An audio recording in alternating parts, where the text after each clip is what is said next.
क्या ब्रिटिश शासन भारत के लिए सुधार का एक माध्यम था? क्या ब्रिटिश शासन को ही भारत में पुनर्जागरण का शासन और ब्रिटिश काल को ही भारत में पुनर्जागरण का काल कहा जाता है?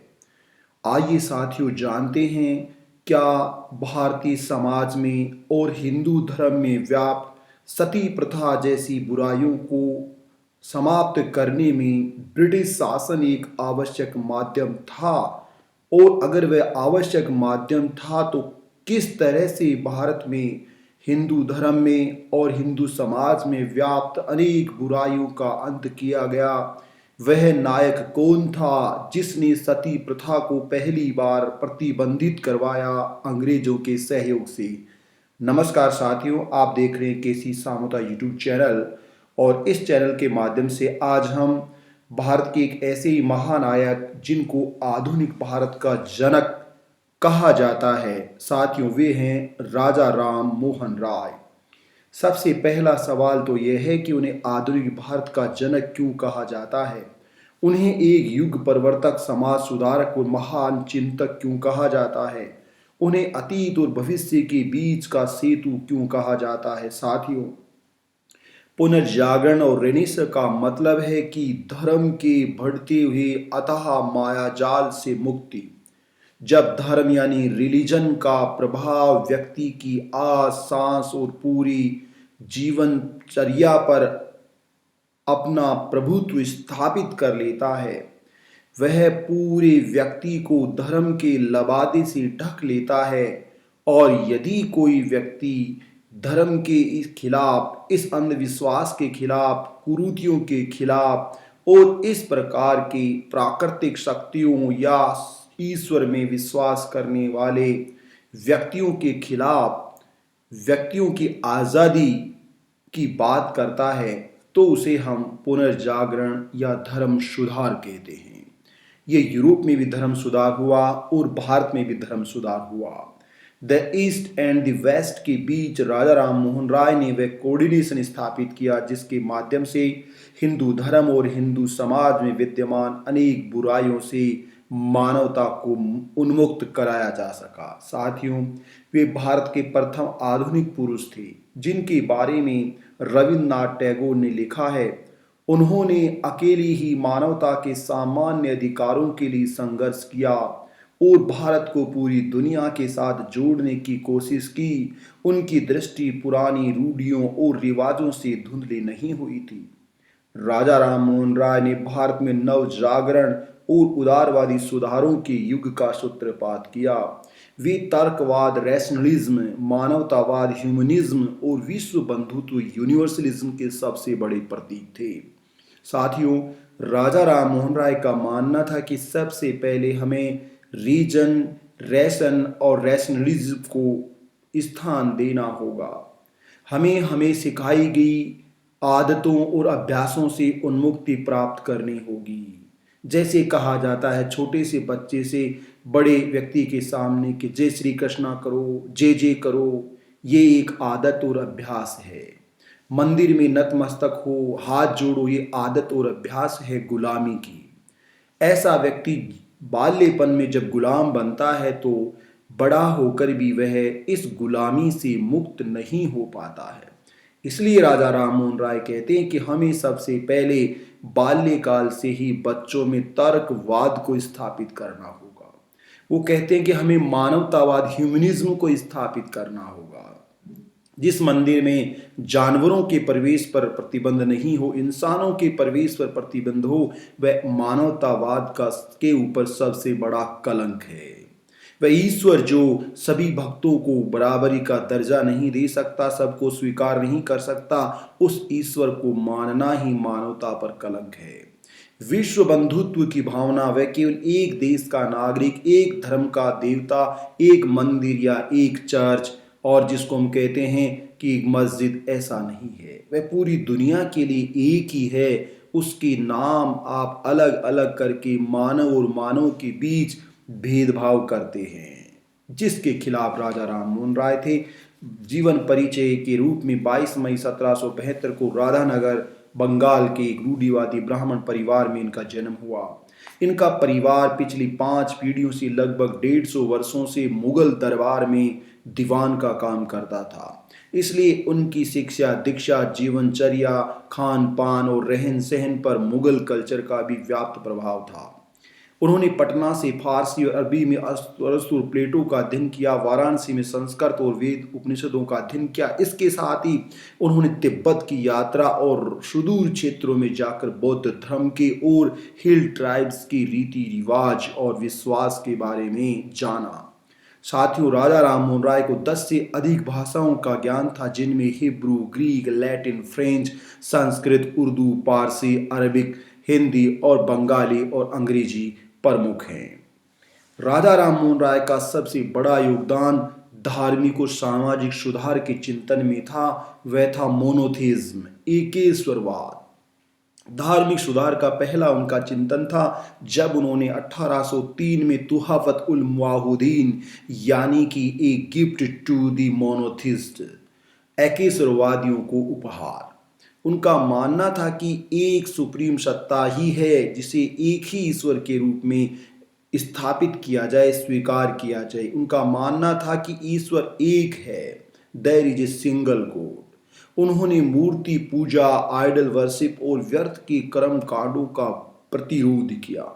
जो लोग मूर्ति पूजा करते हैं और जो लोग मूर्तियों के माध्यम से कर्मकांड, अंधविश्वास और अमानवीय परंपराओं को, शोषणकारी परंपराओं को स्थापित करते हैं, उनकी पालना करते हैं, वे ईश्वर के सबसे बड़े दुश्मन हैं, मानवता के सबसे बड़े दुश्मन हैं। वे लिखते हैं कि अंधविश्वास, उस कुप्रथाओं को मूल हिंदू धर्म में कोई स्थान नहीं था, लेकिन धीरे धीरे ब्राह्मणवाद ने इन प्रथाओं को अपने लाभ के लिए इजाद किया और ये हिंदू धर्म पर कलंक के रूप में स्थापित हुई। उन्होंने धार्मिक बहस और वाद विवाद के लिए 1815 में आत्मीय सभा की स्थापना की, जहां वो मौलिक धर्म ग्रंथों और धर्म की मूल कंटेंट के बारे में परिचर्चा करना चाहते थे। इसी के साथ उन्होंने 1828 में ब्रह्म समाज की स्थापना की, जिसका उद्देश्य था एक शाश्वत और अपरिवर्तनीय ईश्वर की उपासना। सती प्रथा के विरुद्ध उन्होंने जो सबसे बड़ा धर्म युद्ध लड़ा, वह हिंदुस्तान में मानवता के लिए एक सबसे बड़ी मिसाल है। साथियों, 510 ईस्वी के एरन शिलालेख में पहली बार एक महिला की अपने पति की मृत्यु के बाद सती होने का साक्ष्य था, जो 1987 में देवराड़ा, सीकर, राजस्थान सती कांड तक प्रचलित रहा। लगभग 1300 वर्षों तक महिलाओं को उनके पति की मृत्यु के बाद हिंदू धर्म की एक पवित्र परंपरा के नाम पर, देवी बनने की पवित्र परंपरा के नाम पर ब्राह्मणों के द्वारा जलने के लिए मजबूर किया गया या जलाने के लिए धार्मिक निर्देश दिया गया। ये हिंदू समाज पर सबसे बड़ा कलंक था, हिंदू धर्म पर सबसे बड़ा कलंक था, और इस कलंक से मुक्ति दिलाना ही राजा राम मोहन राय का मुख्य उद्देश्य था कि किस तरह से एक न्यू हिंदू सोसाइटी का क्रिएशन किया जाए। राजा राम मोहन राय ने सती प्रथा को हत्या और मानवीय भावनाओं का उल्लंघन करार दिया। उन्होंने उन तमाम धर्म ग्रंथों का हवाला देकर ये सिद्ध किया कि किसी धर्म ग्रंथ में विधवा को पति के साथ जलने का कोई धार्मिक प्रतिबंध नहीं लगाया गया है। साथियों, उन्होंने न केवल भारत में अपितु प्रिवी काउंसिल और ब्रिटेन में जाकर ये अपील की। जब 120 ब्राह्मणों ने लिखकर ये सबूत दिया कि उनके पवित्र धार्मिक ग्रंथों में पति की मृत्यु के बाद पत्नी को जलना एक धार्मिक कर्तव्य माना गया है, जिसके काउंटर में राजा राम मोहन राय ने दलील पेश की और उनकी जीत हुई। उनके ही अथक प्रयासों और तर्कों के परिणाम स्वरूप 1829 में Lord William Bentinck, governor general viceroy of India, ने सती प्रथा को अधिनियम 17 के तहत 4 दिसंबर 1829 को गैर कानूनी घोषित कर दिया। ये भारतीय सामाजिक इतिहास का एक निर्णायक क्षण था। न केवल उन्होंने यहीं तक अपितु एकेश्वरवाद और सती उन्मुक्ति से आगे नारी सशक्तिकरण और महिला उन्मुक्तिकरण अथवा इमांसिपेशन ऑफ वुमन के लिए, उदारवाद के लिए आगे बढ़ते हुए उन्होंने महिलाओं के लिए शिक्षा, संपत्ति के अधिकार और समानता तथा गरिमा की वकालत की। साथियों, राजा राम मोहन राय ने कहा कि विधवा पुनर्विवाह जरूरी है क्योंकि वही सती प्रथा से रोकने का मुख्य माध्यम है। महिलाओं के लिए शिक्षा और महिलाओं को पुरुषों के या पति या भाई के बराबर संपत्ति का अधिकार की मिलना चाहिए, उसकी पुरजोर वकालत की गई। साथियों, राजा राम मोहन राय ने हिंदू समाज की पोलीगामी प्रथा, बहुविवाह प्रथा पर रोक लगाने और बाल विवाह जैसी कुरीतियों पर प्रतिबंध लगाने के लिए आवाज मुखर की। वे कहते हैं कि स्त्रियों के पास पुरुषों के समान ही बुद्धि और नैतिक क्षमता होती है, इसलिए उन्हें अवसरों से वंचित करना अन्याय है।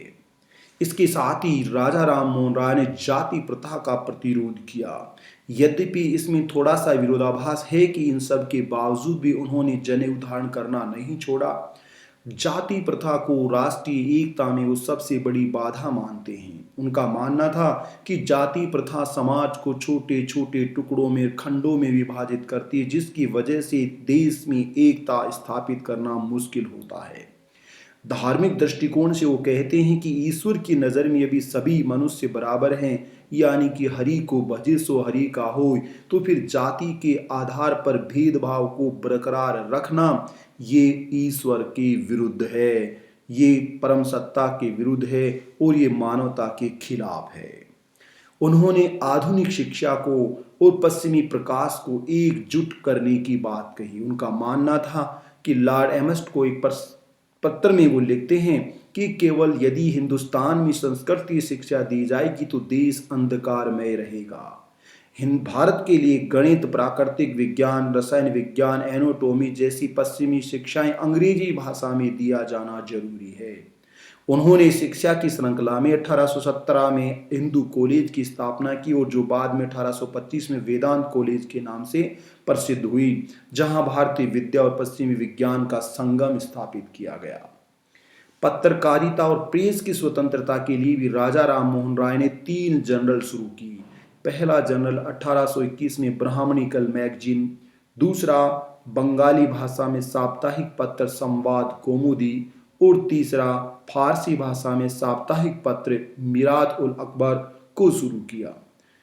1823 के प्रेस सेंसरशिप नियमों के खिलाफ उन्होंने सुप्रीम कोर्ट और बाद में किंग इन काउंसिल तक याचिका दायर की। उनका तर्क था कि सुशासन के लिए स्वतंत्र प्रेस जरूरी है ताकि जनता की आवाज सरकार तक मुखर हो सके। इसके साथ ही न केवल उन्हें सामाजिक और धार्मिक विचारों को अपितु सामाजिक और धार्मिक क्षेत्र में सुधार के विचारों को लागू करने के लिए राज्य की आवश्यकता और ब्रिटिश सरकार की सहमति को जरूरी माना। इस राजनीतिक चिंतन में वो स्वतंत्रता और कानून की पक्षधर थे।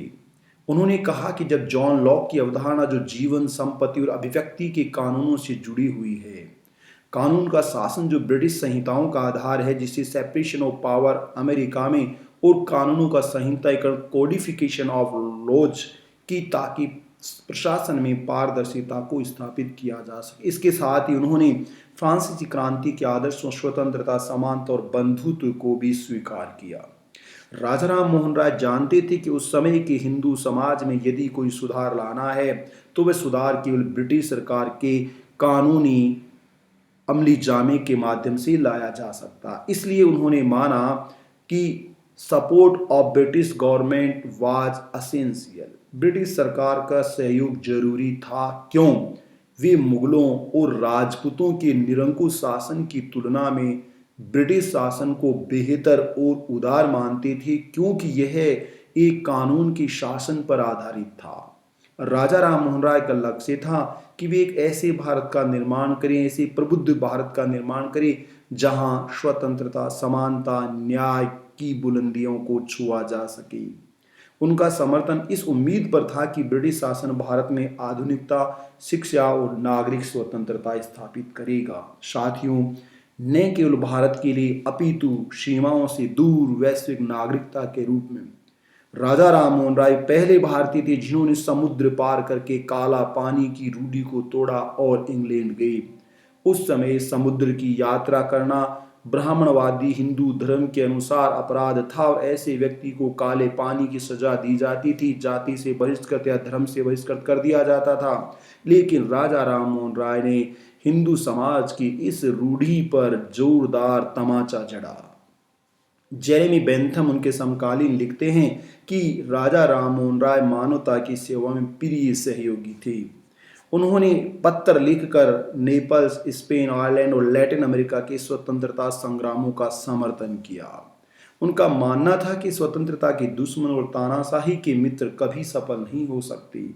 यदि निष्कर्ष के रूप में कहीं तो राजा राममोहन राय ने आधुनिक भारत के जनक और नव जागरण के अग्रदूत की उपाधि प्राप्त की, इससे उन्हें नवाजा जाता है। उन्होंने ब्रह्म सभा, बाद में ब्रह्म समाज की स्थापना की 1828 में। इसके अलावा कलकत्ता यूनिटेरियन सोसाइटी की स्थापना की, सती प्रथा का अंत करवाया, अंग्रेजी शिक्षा और भारतीय पत्रकारिता के प्रवर्तक बने। पूर्व और पश्चिम के विचारों के उन्हें महान समन्वयक के रूप में देखा जाता है। तो साथियों, राजा राममोहन राय का सामाजिक और धार्मिक सुधार का ये संक्षिप्त विवेचन था, जो हमें उनके सामाजिक और धार्मिक चिंतन को समझने में मदद करता है।